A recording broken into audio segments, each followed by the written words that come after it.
Let's make a bit of a start. Thank you, everybody. I can see people being disappointed outside because we've already reached capacity, so congratulations for getting here early. I'd like to start by paying my respects to the Bedigal people who are the custodians of the land on which we are meeting today. My name is Ben Golder. I'm the Associate Dean for Education in the Faculty of Law. On behalf of the faculty, I would like to thank you for coming along to the first of our 3 student roadshows that we have decided to put on to convey a little bit more to you as students about what your experience learning law is going to be like next year in 2019. I'm joined by a number of my colleagues to talk about the following things. We're going to talk about changes to the academic year. We're going to talk, and this for me is the most important component of what you're going to listen to today, changes in online content and assessment for next year in your different law courses, changes to summer clerkship processes, and also, if we keep to good time, and that's my job, to leave time at the end for questions for you to ask us about anything left unresolved. This is the order in which we're going to be talking.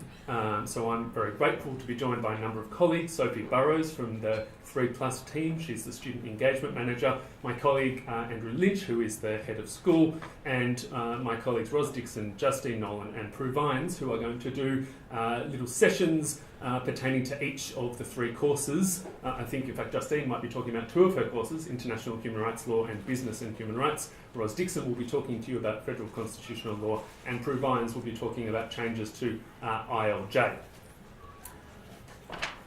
Okay, I'm going to leave that up there as a kind of general slide, but whilst I leave that up there and before I pass over to Sophie to talk to you about enrolment and load planning for next year, I just want to say a little bit by way of kind of covering explanation about what I have just said to you now is the most important thing about today, really, which is an answer to the question, how am I going to be taught by the law school next year? I appreciate that students will have questions about enrolment and about summer clerkship, about going on exchange maybe, but for us our core business is teaching, and that is what I want us to focus on today. How is that going to be different for you next year? Okay, obviously, as you will all know by now, next year the university is moving to an academic calendar and we are teaching not in semesters but in terms of 10 weeks. The law school took the decision very on in the kind of collective process about deliberating about how we were going to change and alter and evolve our courses, that we would retain a reading week. So in law, next year we will have terms of 10 weeks, with a reading week retained primarily for learning and teaching reasons for the students and for learning and work and life balance reasons for you guys. So we were faced with the challenge, and I think we've risen to it, and today you'll see some of the fruits of that labour, was to try and evolve our courses into this new, essentially 9-week of instruction term. The approach that we took was to retain the same course learning outcomes. That is, in everyday speak, you'll still be getting the same out of the courses that you will take in 2019 that you would have taken under a semester-based system this year, and we will attempt to cover the same material. So how do we do that under a new 10-week term or 9-week of instruction in law, given that we've retained the reading week? The 2 biggest changes I think that you will experience next year pertain to some new online content. And when I say new, the law school has been teaching for many years in a blended format, that is using both face-to-face and online forms of instruction. So for many of you, this won't be entirely new, although one of the biggest differences about 2019 is in the nature and extent of that change. You will see greater use of online content across the core and elective programs in the undergrad and the JD. And we've got a little bit more to say about that as this presentation continues. And also some changes in terms of assessment. We've thought quite a bit about how to modify the way in which we assess you, while still obviously holding on to the intent to connect those assessment forms to the learning outcomes that you'll have in your courses and ensuring that you're graduating with all the skills that you need to be graduating with. But we have made some changes to those forms of assessments, bringing some of them earlier in the term to space them out in a way to allow you some breathing space between assessments and for us to give you feedback to improve your learning as you go through the term. But I want to say 2 more things essentially before handing over to Sophie. First of those is that the basic format of the courses that you'll be taking next year. In the core, as opposed to the elective, we will be moving from a model, the current model that you have of 48 hours contact hours, that is across 12 weeks of instruction under a semester-based system, the two-hour seminars per week, to a different model. The vast majority of teaching in the core program, in the undergrad and the JD, adopts what we're calling the 2-2-1 model, which is that across the 9 weeks of instruction, you will have, as you do already, on a Monday and a Thursday or a Tuesday and a Friday, 2 hourly long face-to-face seminars, but that will be supplemented with 9 hours of online content. So again, that's quite a quantitative shift to the amount of online learning that you will have been doing up to now. That 9 hours will be spaced out in different ways across different courses across the term. So it's not possible for me to stand here and tell you exactly how it's going to look. In many courses it will be an hour per week. In some it might be slightly longer chunks and so forth. Each teaching group has made its own mind up as to what works best in terms of connecting that online material to the face-to-face instruction. Okay, I'm going to have to speed up so that my colleagues can tell you what they have to tell you. Just by way of brief introduction of the online material before passing to Sophie, I just want to say a couple of things. One of them I've already said is that it's going to vary. It's going to vary from course to course. It won't all look the same. That's because we took the view pedagogically that we wanted to leave the decision to what worked best in taught say, as opposed to how it might work in federal constitutional law, to the teachers themselves, instead of imposing a faculty decision that everybody had to have a certain amount of video material or a certain amount of game material and so forth. So it will look delightfully different for you across the courses, and that's quite a deliberate strategy, teacher-driven, subject and course-driven. We've been very lucky in the law school for a long time to have a dedicated team of educational designers and developers, many of whom are here today to help me work the PowerPoint and get the video working. They've been supplemented by excellent resources from the Provost Chancellor's department. And so we're really quite excited, given the amount of resources that the university has provided us with, to take this kind of leap into the online world in terms of law teaching, and we'll be showcasing some of that to you today. The online material will be integrated into the face-to-face material, so the online teaching that you'll be having next year isn't just going to sit alongside, it's going to connect in a fundamental way to the material that you are dealing with in your face-to-face experience in class. And it's going to do so, we hope, in a way that allows teachers to get into greater depth with the material that students are finding most difficult, and it will allow them to innovate in a range of different respects. So I'm quite excited about the experiences that you will have as students next year. But without any further ado, I'm going to pass over, before you hear a little bit more about those changes in your courses, to my colleague Sophie Burrows. She's the Student Engagement Manager in the 3+ team. Sophie. Thank you, Ben. So as Ben said, my name's Sophie Burrows. I'm the Student Engagement Manager on the UNSW3 project. So I've been working with the team now for a little over 18 months. And before that I was seconded over from the Future Students Office. So I might have seen some of you on the rounds from your high school. So the dates have been confirmed for 2019. So I'm not sure if you want to take a quick photo of these. We've also got the 2020 dates all set. So these are on the website that I believe we'll send around the links to the websites when we give you guys access to the slide pack. But you can just see there, it's got things like census dates on there, so you can have a look through the 2019 dates. So one of the biggest changes for you guys will actually happen this year, and it's the move to annual enrolment. So we're really hoping that it will enable students to better plan their studies from 2019. So it is going to be a 2-step process. So the first one, opening on the 2nd of October, will be the course enrolment. So this is where you'll let us know the 8 or 9 courses that you're interested in doing in 2019. The second step will be your class registration. So this is when you essentially choose your timetable for 2019, and that will open on the 26th of November.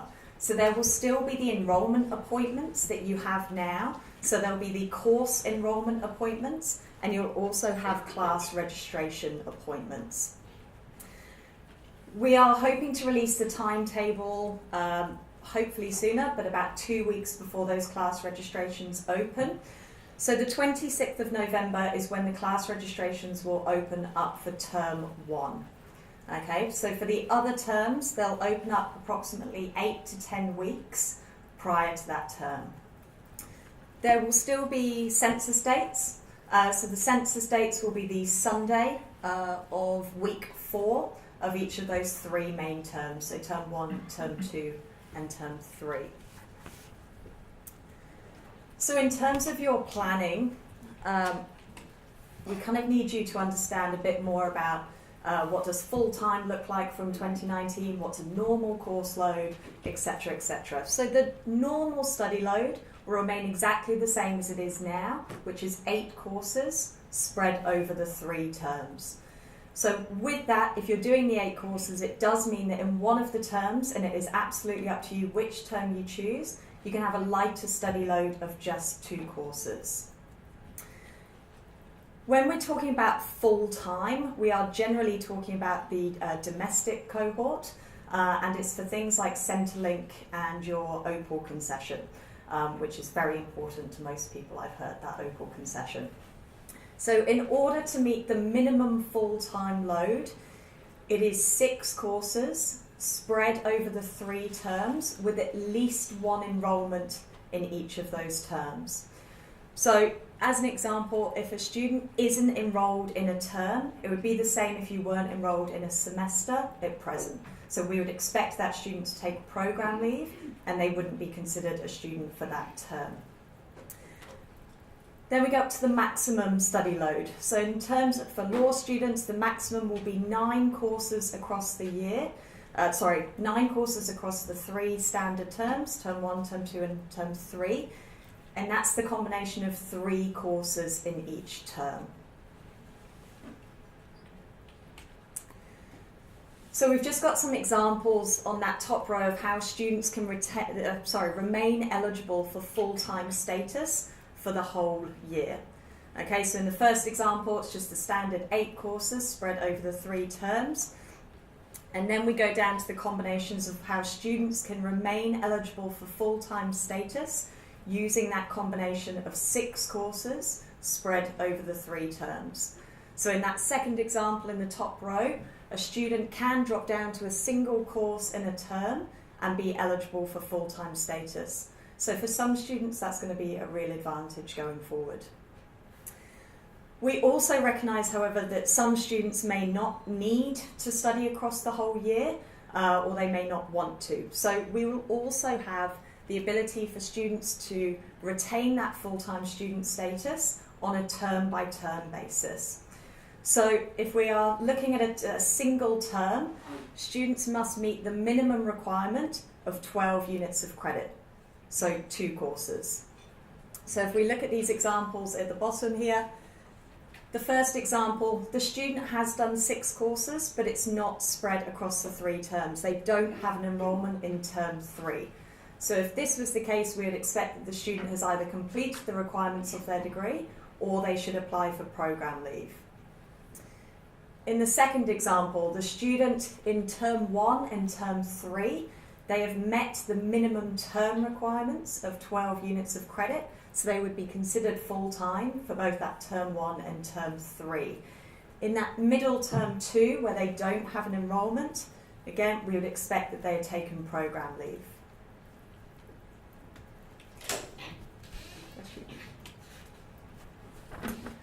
So I believe we're doing questions at the end, so please feel free to, there is a lot to get your head around in terms of the full-time enrolment and what it looks like from 2019.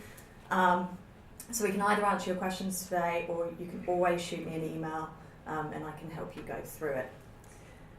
So exchange is one of the biggest things that comes up for us, as well as internships that Andrew will be talking to later, or your clerkships. In terms of exchange, it really does depend on the partner institution that you're wanting to go to. So there will be some opportunities for some students to take off a single term. They can go to an institution of their choice and either bring back 18 units of credit or 24 units of credit. If they bring back 24 units of credit, then they are ahead of their degree. They've then got term 2 and term 3 to decide how many courses they want to complete for the rest of the year, if they want to maintain their progression or get further ahead. Then there are some institutions where students might be required to take off more than one term. So if students take off more than one term, again, likely as they'll be bringing back 4 courses or 24 units of credit, and they will then have, need to pick up an additional course, either using the option of 9 courses across the year, or using what we've called the tailored term. So in this box here, and I don't believe we will have any for law, but for the other degrees with the T2C. That's right. So that's only really applicable to undergraduates, not JD students. Okay. Undergraduates will be able to do a course like that from their other degree. Yes, correct. So students can come back and pick up an intensive course in that T2C and then complete 3 courses within term 3 and still be on track to progress as normal. There's also the flip side of if students want to take off term 3, or for those students who have to take off term 2 and term 3. So the options are there. We're also looking at increasing our partner opportunities with the universities on the quarter system, where it will be 1 term for 1 quarter. So we're looking at opening up those opportunities as well. I think I've probably raced through that. Am I okay? Okay, I will be handing over.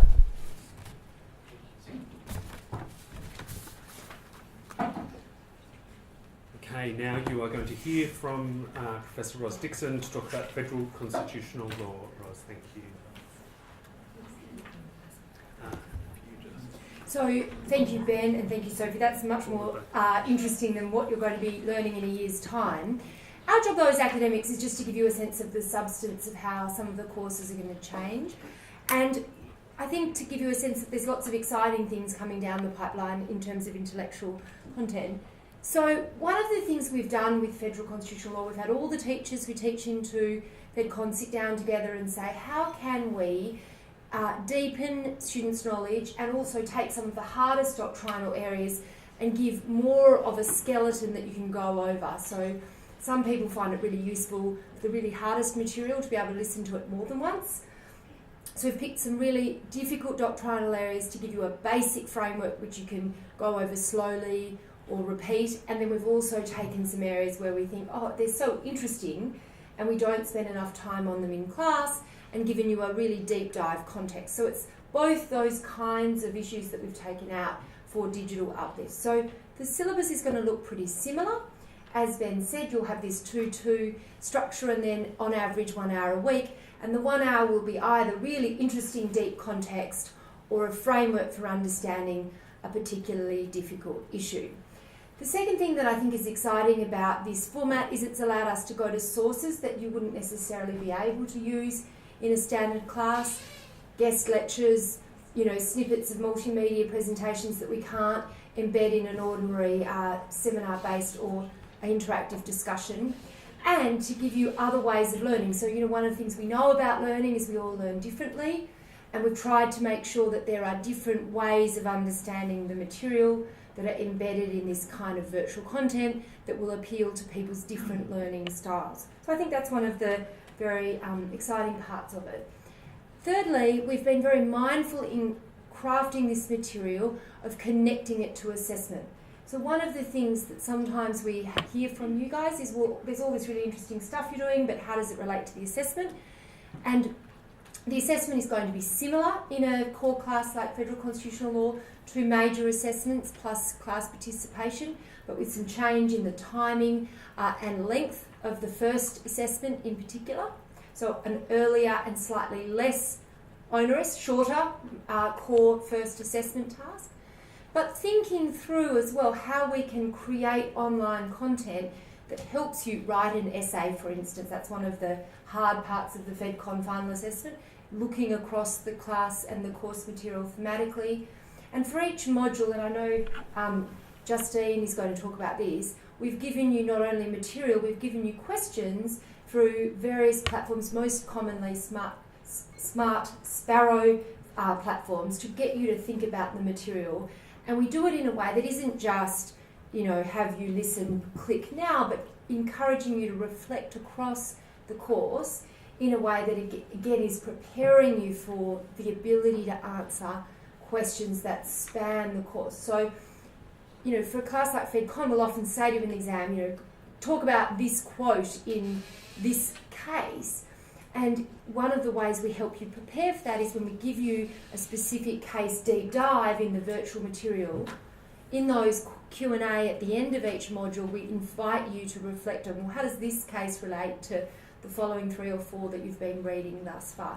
So some of you are computer science students, no doubt you'll figure out how to get a bot to try and answer the Smart Sparrow. But my suggestion is that we're actually really putting a lot of effort into making sure they're useful to you, as not only digesting the immediate material, but organising the entire material across the course to connect in ways that are both good for learning and your learning outcomes, but also useful to preparing you for the final assessment. So we have really worked hard on connecting it to both inherent learning outcomes and the ultimate assessment.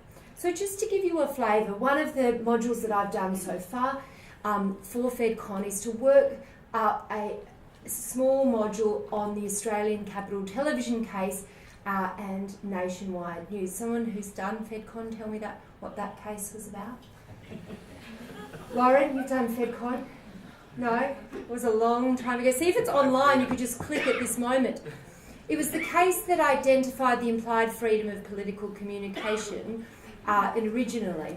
And what we've done is we've gone through and tried to understand what was the political context for the case, right? So we've set the scene of the case politically, the legislative content, and then to talk about the legal and judicial players. And one of the really fun things about this is, when we're racing through this in an ordinary class, usually the context is those first few paragraphs that you get in the casebook. And you can get a much greater sense of the drama and the human flavour to cases when you do them in this context. So ACTV was a decision of the Mason Court, and we talk about the bench, but we also talk about the lawyers. So Stephen Gaigler, who's now one of the members of the High Court, was the junior counsel in that case, and we talk about his role and the other lawyers who were involved. And that's part of the real fun of being able to go really deep into a case, is to look at some newspaper clips from the time, remember the political context, and talk about who the human players are in the drama. Also, trying to go behind the case and understanding what drives it. So, when you're in the midst of trying to figure out how many units of credit you can need to do to maintain an Opal card, you can get focused on very immediate questions. And one of the things that if you're ever going to get paid, I always say to my students, how much does a Butterworth's outline for FedCon cost? About $20, right? If you want to earn more than $20 in your legal career, i.e. be able to generate more revenue for clients than they can get value from buying the Butterworth's outline, right? You need to be able to tell them, this is where I think the law is going to go. If you have been following the news this week, there was this fantastic debate about whether Mr Dutton was eligible to be considered as Prime Minister, well, indeed to be in the Parliament. And there are all these legal advices floating around, and all of them saying, well, there isn't really any clear High Court answer to this, but this is what I think. That's what you get paid money for as lawyers, not regurgitating the Butterworth's outline. And the way you understand where the High Court's going to go is you understand, well, when they said this before, this is the context, this is where they were coming from, these are the arguments that were presented to them, these were the pressures of the time. And so you do need to understand the context for cases to be able to predict how courts rule in the future. And I'm really serious, that's how you are a successful lawyer. And so the fun of it is to see the drama, But the value in terms of your education and your development is to be able to understand what produces certain major legal shifts. Because if you can't do that, you can't earn more than $20, particularly in an era of robots. Okay, we're up to Justine. And the thing that I would say is it's a lot of change to get your head on top of, but we have, like you, had to go through that process, and we're on the other side of it in terms of feeling we can really see where it's coming, and it's really exciting. We've got wonderful digital content that you're going to get to be engaging with and exposed to. We've got a wonderful team. Ming, one of your, is a former student here. We've got Danny and Tom and others who've been really doing an amazing job. And so we think it's actually a really exciting opportunity to engage you in different ways of learning and to go both really deep and give you the sort of scaffolding you need to do the best kind of learning. So get your heads on top of the detail, but know that it's going to be a really exciting journey and lots of interesting class material coming your way. Thanks. Thank you, Ros. I should also say it was remiss of me not to say at the beginning we're really grateful to our sponsor Butterworths for today's presentation. I will now introduce Justine Nolan, who is going to talk to you about international human rights law and business and human rights, I think. Thanks, everyone. So I'm presenting in the perspective of what an elective might look like in 2019. And I have the fortunate job of talking to you about two interesting courses. So Ross was talking about the excitement and fun of FedCon. I don't know how many of you have done FedCon. It's not that exciting and fun. But if you take these courses with me, it will be fun. So I teach international human rights law. I also teach law in the global context, not quite as fun, but you have to do that. And also business and human rights. And the advantage of me talking to you today is I've actually already done a dry run of these courses. So I taught one in 2017, the business and human rights course where we trialled all of this. And then I taught an online module in the undergrad course this year. So part of what I want to talk to you about is how is it different from what I teach regularly. So part of it is, as Ros said, it's the more flexibility we have in the material. So you don't get to not read some of those really exciting cases like the ACT case, which you've retained really well from FedCon. But you also get to use some other material as well. So in the 2017 course, in the undergrad elective course I taught, we used TED Talks, podcasts, videos, YouTube, which I know is how you're educated these days, or is that just my children? And then we did mini recorded lectures, but that was also mixed with traditional text. So not all of a sudden we're not going law light on everything. You don't get to learn by animation, but you are getting a mixture of material. And it's also, you can do it in different times. So it might be that you listen to this piece now and then you move on to something else. So there's a bit more flexibility. And in some courses, there's really interesting sort of external material out there that you use. Ros mentioned that we're using Smart Sparrow, which is sort of an interactive online tool, and I'll show you a screen grab of that at the moment. The advantage of Smart Sparrow for teachers is that it also gives us a lot of analytics about it. So you might think about an online course and I'm going to say, oh, this class will probably take you 3 hours. And of course you'll say, I can do that in 40 minutes. Well, the advantage is I can see how long you are online. I can see that it took you 1 minute to answer that question. And isn't it surprising that your question was exactly the same as Charlie's answer? So I can see all of this when I look at your answer. So if I've given you this big thing to read and you answer that in 1 minute, I think, maybe Charlie took a bit longer. So there is this behind the material that we can do. So I'm not just doing it to catch you out, but I'm also looking at, are you absorbing it? How long are you taking to learn things? Are there some things I can speed through? So from the course I taught in 2017, I'm changing that again for 2019 because I learned from what I could do and how I could change things for students. So if we look at, what does Smart Sparrow look like? Well, this is just a screen grab of one class, and you can see here that it basically is asking you a question and asking you to respond to a quote from a reading I've already given you and saying, can you tell me what you think about this, and asking you for a short answer. So you then put in your answer, and then what pops up is the answer that I think of information that you might need to know. So as you go along, and it's almost like you're learning as you're going along. So it's like we're in class and I say this, but everybody is having to give an answer. So even though the online class you think is going to simplify things and speed up, sometimes it actually slows it down a little bit because you think, okay, I read that, I just need to go back and look at that quote again before I answer this particular question. So So all the classes are going to deal with this differently. For this particular elective, I didn't mark your online participation wasn't assessed. It was just part of your class participation. So for each answer, I didn't give you 9 out of 10 or 5 out of 10, but I looked at your answers, I read them, and I looked how much you're engaging in it. And mostly I just wanted to see that you were engaging in the material in some way. And all of them were limited by about, 150, 200 words, so they weren't sort of a really long process with it.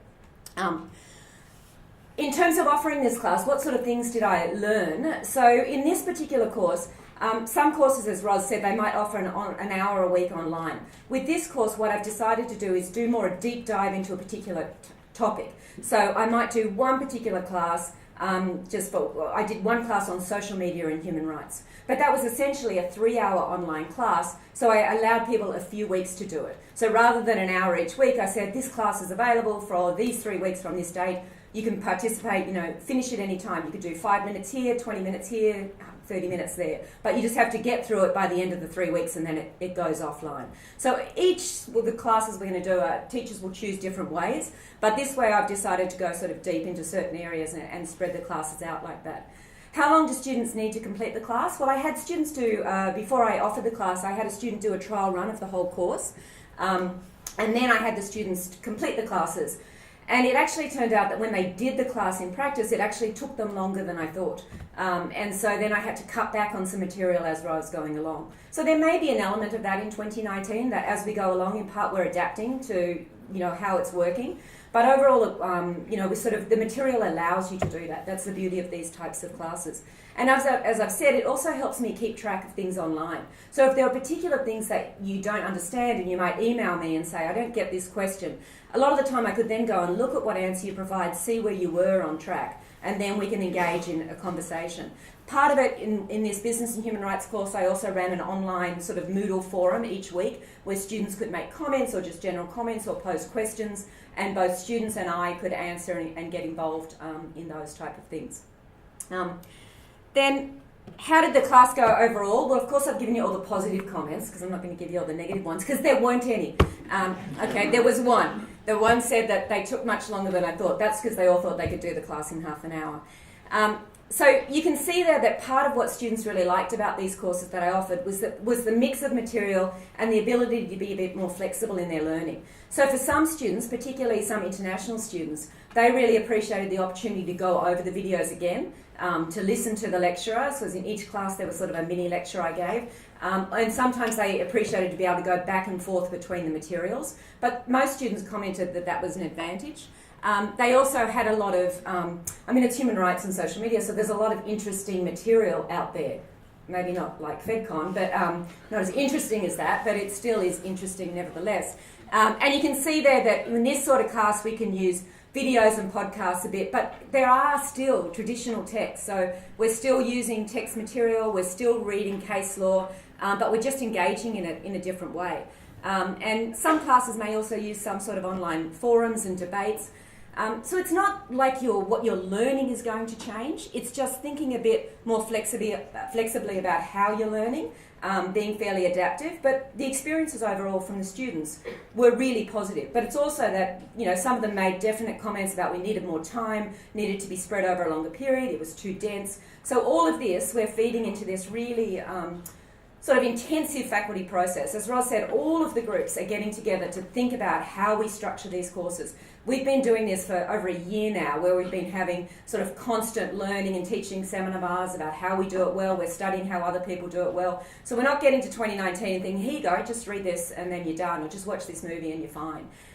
So there's a process with a lot of thought, and the idea is that it's actually trying to make it better, not just adapting to whatever suits. And the interesting thing as teachers is that as much as we resent the more work, it's actually been very invigorating as a teacher, because I've found new material I can use, I've explored other areas, and it's very exciting to think about how do I put this down and sort of make a short presentation on it that students will really get it, but also to try and help them understand what other knowledge they want. As Ros said, sort of that thirst for figuring out where things are happening, where things are going. And I think this mode actually assists in doing things like that. So that's it. Thank you, Justine. The final course we're going to hear from is Prue Vines, but before we hear Prue talking about introducing law and justice, pass over to my colleague, Professor Andrew Lynch, Head of School. Thanks, Ben. Thanks very much to you all for coming, and it's been really great, I think, to hear from our colleagues Roz and Justine, just for starters really, in terms of what they've been doing in their courses and how excited they are about the changes that are going to be coming to the way in which we teach at the law school. And that's really the point of this session, is to focus on those things. But I'm going to talk a little bit about clerkships because I know lots of students have questions about how that will work with the calendar. But before I do that too, I just wanted also to acknowledge Sophie's contribution. It's an invidious task really to present the information that she had to so quickly, and I suppose I want to make it very clear that the new calendar requires us to really think about what's happening, requires you, to think about what's happening. And obviously we don't expect you now to be experts on that based on how quickly we need to progress through the slides at today's meeting. We're going to make the slide pack available. Please review that. There's the 3+ website. You should have a good look at that. And then you can certainly contact Sophie and the 3+ team with any questions. But the other takeaway, the really critical one, is when we write to you about things like enrolment, please open that email, please read that email right to the end, and if you're unsure what it's asking you to do or what it's trying to tell you, then please get in touch with the law school and say, I'm not too sure. The thing I'd like to emphasise, because enrolment can often be a fairly strained experience in the law school because of the unique way in which we teach in small classes. So classes can often fill quite quickly and students can get frustrated by the process. I'd stress to you that annual enrolment really presents us with a means of alleviating that problem, not eradicating it, but alleviating it, because we will have clearer data about student intentions. So the annual enrolment that opens on the 2nd of October, where you say, these are the courses I want to do for all of next year, that actually means that rather than going on predictions based on past patterns of student enrolment, we will actually have you telling us what you're planning to do. So we'll know then that we can release, or rather we will need to release X number of classes in term 2 in, law in the global context, because 300 people have said they intend to do it at that time. So we're actually very hopeful that the annual enrolment, this 2-stage process that Sophie has talked about, will actually go a long way to meeting students' very understandable concerns that enrolment can be a bit scrappy in the law school. It's obviously the first year we're doing it. We're going to ask, as always, for your patience. But really the key thing is to engage with the information and instructions and requests that we make through to you. Okay, so that out of the way, I'm going to talk about clerkships. So if clerkships are of no interest to you, that's fine. You can just check your Facebook or whatever for now. If they are, though, there's a fairly intimidating graphic. Okay, this is the traditional dates around the clerkship process, the red triangles. Okay. If the firms managed through the Law Society of New South Wales had stayed with those dates, we were going to confront a particular problem around term 3. Okay, so this is the new academic calendar, in that offers are made for clerkships would have been happening after the census date. Why would that have mattered? Well, it matters because the clerkships themselves will start pretty much when the exams start in term 3. So if you were enrolled in a course which had an exam in it, you wouldn't, if the offer came to you after the census date, you wouldn't be able to change your enrolment easily at all, and you'd be kind of jammed, and you'd have to say, to the people at Allen's or wherever it is that you're going to go, I want to take up the offer, but I will have 3 exams in the first 2 weeks of my clerkship. Is that going to be a problem?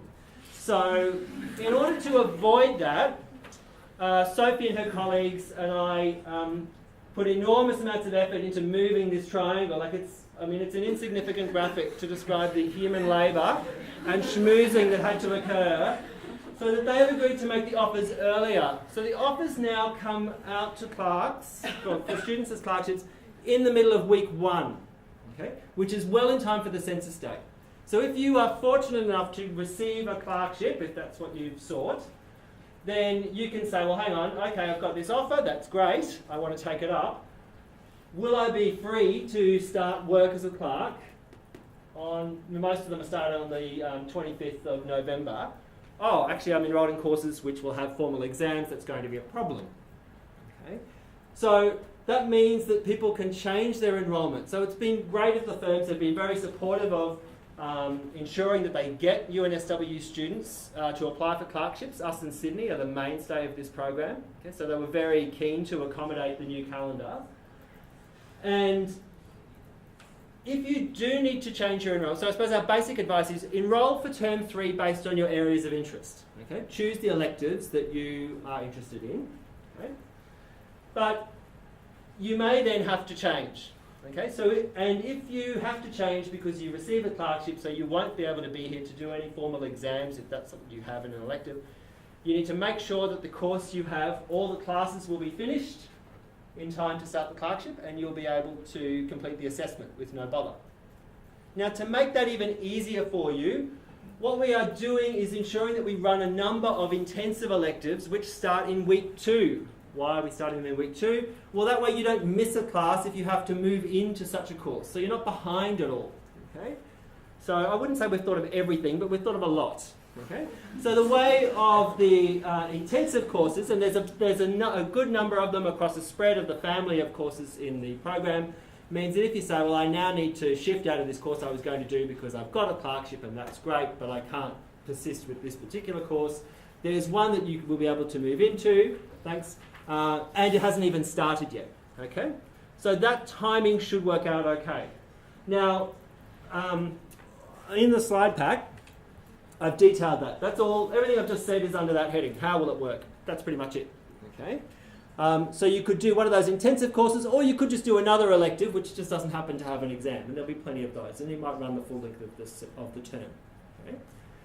Now, you will have noticed though, I've focused on this triangle because that's the most dramatic movement. But obviously, the clerkship application process itself now squarely coincides with term 2. Whereas traditionally, students, the application period opens a bit before the exam period but closes well after it. So students have normally had a bit of holiday time to work on their applications. So we're conscious of that fact as well. That's very difficult. You know, there's no shuffling of the triangles to really help us out of that one. So in terms of that, the additional support that the faculty will provide is, as you know, we've had a career service at the faculty. We're one of the few law schools to do so, one of the first to do so. That career service is currently undergoing a bit of a revamp. We're hiring for new staff with it. And the idea, their first mission, once we employ those people, is to say, we need you to develop a program for the benefit of students who will be applying for clerkships in 2019, so as to give them advice, support, pointers about how to do that. Okay, so we acknowledge that term time coincides with applying for clerkships, but the way in which we're going to address that overlap is by providing you with a bespoke kind of service, really to assist you navigate through that process. That's all I think I'm running out of my time, so I'll pass over now to Prue. Thanks. Okay, here now Prue Vines to talk about ILJ. You might find it's rather strange to talk about ILJ, given that all of you have already done it, right? That is true. However, it also means that you should be able to envisage the change and how that works for that better than you could for courses you haven't yet done. So basically, for ILJ, we have decided that the plan should not necessarily be to have a really clear demarcation between the readings that you have, the online activities that you have, and so on. So what I think the emphasis is going to be is on your preparation for class being more clearly delineated, including all those things, including online things, reading the things from textbooks, etc., etc. And then a focus on the time we have together face-to-face, on making sure that the work that's been done to prepare means that that face-to-face time is allows us to do the interesting, exciting, and remedial things. So all of those things, so that where people have struggled with something and they don't know how to deal with it, then we can deal with that in class. But we're really trying to do things that allow people to have a go, maybe many times, at some of the things, particularly things like the skills, like how do you read a statute, how do you read a case, practicing writing case briefs, all those sorts of things.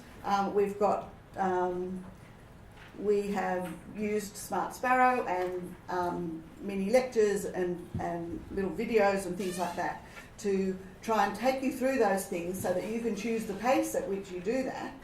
And then when you come to class, we don't have to talk just about how did you read the case, but we get to talk about what's weird about this case. Why did this person bring this action? I mean, why didn't they sue somebody else instead of this person? And what does it show us about how the doctrine of precedent is working, and those kinds of things. So hopefully, the aim's always been that you prepare before class, and then when you come to class, you actually get to talk about things at a deeper and broader level than perhaps in the material that you read. So this actually is allowing us to intensify that process to some extent, and I think, and the experience we've had, because we only experiment on our students with their consent, we have had a number of focus groups to actually test out the Smart Sparrow exercises for statutory interpretation and case reading and things like that. And they were really keen on them. They felt that it was much easier for them to take the time they needed at particular times in order to work out what that case meant, or what's the difference between the obiter dicta and the ratio decidendi in that particular case. And that's particularly useful right at the beginning of the course when you're just trying to get yourself started and trying to get past that period when everything's a blur and into the period when you start to know what's actually happening. And so, have I got another one? Now, we did have fancy videos and things, but apparently they don't work. But they will next year. But they will next year. Okay. So they're just examples of the kind of thing that Justine and Ros were talking about. So, for example, when we look at Bruce Trevorrow, we've got a little animation that some of you will have seen already because I've been playing with it with my students, and other Smart Sparrow and so on exercises. And I get to stand in front of this, what's that called, where you stand in front of the glass thing and you look as if you're writing. The light board. Yeah, I love it. So the idea is that you get enough of a sense of the importance of the preparation time with both your reading and your using of the online activities and so on, that it will actually help you to have a greater sense of engagement, and when you get to class, to be actually more willing to take risks, more willing to be a bit, more willing to do things. And the other thing I haven't mentioned so far is some forums, because one of the things that I think is actually really important about your first year class, and every class in fact, is that you need to get to know each other and you need to develop this sense of community.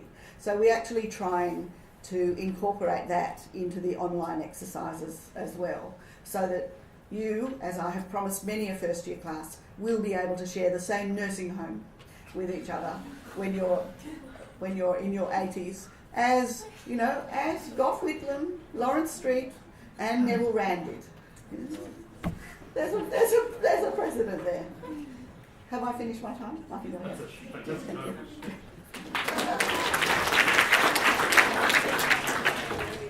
Look, I appreciate, thank you Prue, and thank you to all of my colleagues. I appreciate that it being, I was going to say term time, we're not quite there, semester time, you will have classes to rush off to, but we do have some time for questions. Before that, I just, again, wanted to thank everybody, in particular my through teaching colleagues, who I think have really conveyed the enthusiasm with which they and other teachers across the law school have approached this task, not as one of responding to a new calendar, but as really seeking out all the opportunities that it gives us to give you a really exciting and intellectual engagement with your law studies next year. So hopefully you are as excited at that prospect, learning from us, as we are teaching you. One quick question, I'm going to ask you all a question before I let you ask me one. This is for the benefit of my colleague Melody, who is actually helping us organise these events. Can I ask just quickly for a show of hands, how many people learned about this event through a social media post? Don't be shy. Come on. Okay. Because this is helpful to us in re-advertising the second and third ones. How many of you learned of this event from looking at those screens outside in the foyer of the law school? Not so much.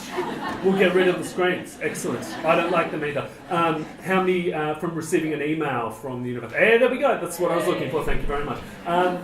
All right. I appreciate people may need to rush off, but those of you who don't, there's an opportunity for questions. And if you do, please, as if we were in a real class, put your hand up high and I will go to you. Hi, yeah. I just have a question. So next year I've mainly got electives left, and you need to apply for semester 1 KLC on Monday. When are the other electives coming out? So how do I know what electives are available and what's So Andrew's going to come down and answer. Yeah, they'll be coming out as soon as we can. I mean, that list is pretty close to finalising. We're going to be telling the teachers this week. Obviously, with annual enrolment on the 2nd of October, we want to give you as much time to have a look at what's going to be on offer. So certainly, I would say. I mean, Sophie, is it up on the handbook now? So core classes are, but electives are not. They won't be in the handbook. So we'll produce something for the students to see at least a fortnight out from annual enrolment. But so I apply for KLC and then stop if all the other electives I want to do just cancel KLC? Because I think that's closing on Monday. Yes, I think if you want to be considered for KLC, then you need to apply for it by Monday. Yep, and then adjust. Question in the room? Yeah. If you're taking 3 classes per term, how does it work with summer semester? Course that's So law will be offering no courses for students here in summer, except there'll be internships and overseas study courses, but there won't be courses taught in summer. After this summer. This summer there are. No, that's right. Yeah, but after 18-19, there will be nothing for summer. And how? Sorry, another question. Part B. If you were to take an overseas elective, does that interfere with the maximum amount of courses you're allowed to take in a year? So if I was taking No, you could do 9 plus the overseas elective. Yeah. Question next to you? Yeah. So I'm just assuming that there aren't any overseas electives currently now. No, there will be some. Aren't there? Justine? We're still planning it off, but we just don't have the set dates yet. Because a lot of the time the overseas universities won't commit to a little bit closer. So our plan is to offer them what we offered this year, but it's a bit of a wild card as to the exact time yet. We're just trying to figure it out. But assume that those classes hopefully will be on. I'm new, so I'm just wondering, are they longer than 2 weeks normally, or are they? No, they're usually about between 10 and 12 days. Okay. So that it's going to be tighter, they'll be in the breaks, or they might be in term 3. I'm going to go to you for the question, but just before, in case I run out of time, there is more information. Let me get that slide up. There we go. Questions. More information can be found on that link, or you can email Sophie at her email address there if we haven't covered your question. And please be aware that the slides from today's meeting are going to be made available to students somewhere on a Moodle page, so stay tuned for an announcement about that. And also, as you can see, we've been videotaped as well. So please. So next year will be like my final year for law, as for a lot of us here in the front row. We've got to select all of our electives in that first, for the annual cycle, as you guys said. For a lot of us now, we're doing like 2 days, 3 days at uni, and we timetable quite strategically for that based on our classes. And electives is going to be the same need, particularly in final year. How are we going to, how do we preference subjects so that way we don't get and put all of our electives in and then find out we've got a 5-day semester, or trimester, I should say. Yeah. How can we prioritise that? So annual enrolment it's just the courses. It doesn't tell you anything about the timetable other than the term. So when the class enrolment opens around 8 to 10 weeks before the term, then you'll look at it and go, oh, yikes, everything I wanted to do is going to add up to this 5-day sandwich at Kensington. I don't want that. So I'd imagine that's when you will vary your enrolments. And I mean, that's unfortunately, we won't have a wait list attached to either of those processes for 2019. The aim is we'll have one for 2020, but that's obviously not much news to you. But we do understand that intentions may well change between the annual enrolment and the class enrolment based on what the final timetable looks like. Yep.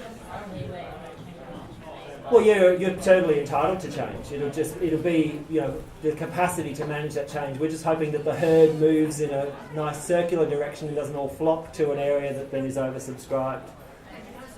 Isn't it like we need to plan the number of courses per term based on that?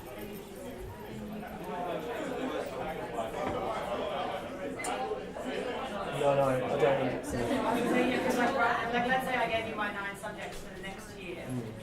How would you know if I wanted subject 2 in the first trimester and subject That's right. 5 in the last? Like, there's no way for you to know that, right? So we've planned the electives around, we've used, so to date, we've used estimates based on demand across the 3 terms, and of those, terms 1 and 3 are probably, we're anticipating higher enrolments, term 2 slightly lower. But that's why the annual enrolment will be really useful to us, because then it will confirm for us this is what people are intending to do. So it may well be that we need to term plan extra electives if people do the annual enrolment and say we haven't got enough. But we're throwing everything we can at it. We think we're probably going to, we're erring on the side of over catering, not under catering. Yeah, I think that would be the only feedback that I could give. We just want to make sure that we can get subjects done in the right time. Obviously, I understand. Yeah. That's the final question at the back.